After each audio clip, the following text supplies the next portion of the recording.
US. പ്രസിഡന്റായി Donald Trump അധികാരമേറ്റതിന് പിന്നാലെ കുതിച്ചുയർന്ന് സ്വർണ്ണവില. ട്രംപ് പണി തുടങ്ങിയതോടെ കേരളത്തിൽ സ്വർണ്ണവില ചരിത്രത്തിൽ ആദ്യമായി 60,000 രൂപ കടന്നു. പവന് ബുധനാഴ്ച ഒറ്റ ദിവസം കൊണ്ട് 600 രൂപയും ഗ്രാമിന് 75 രൂപയുമാണ് ഉയർന്നത്. ഇതോടെ പവന് 60,200 രൂപയും ഗ്രാമിന് 7,525 രൂപയുമായി. 2024 ഒക്ടോബർ 31 രേഖപ്പെടുത്തിയ റെക്കോർഡാണ് ഇതോടെ തകർന്നത്.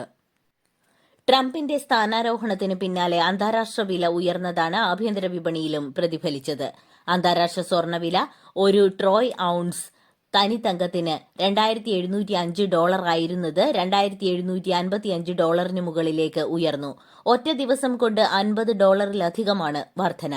ഇസ്രായേൽ ഹമാസ് വെടിനിർത്തലിന്റെ സ്വാധീനത്തിൽ സ്വർണ്ണവിലയിൽ കുറവ് വരുത്തേണ്ടതായിരുന്നു. എന്നാൽ ട്രംപിന്റെ വരവും ആദ്യ നടപടികളെ തുടർന്നുള്ള ആശങ്കകളും അമേരിക്കൻ ഡോളർ സൂചിക ശക്തി പ്രാപിച്ചതും രൂപയുടെ മൂല്യമിടിഞ്ഞതും സ്വർണ്ണവില വർദ്ധിക്കാൻ കാരണമായി.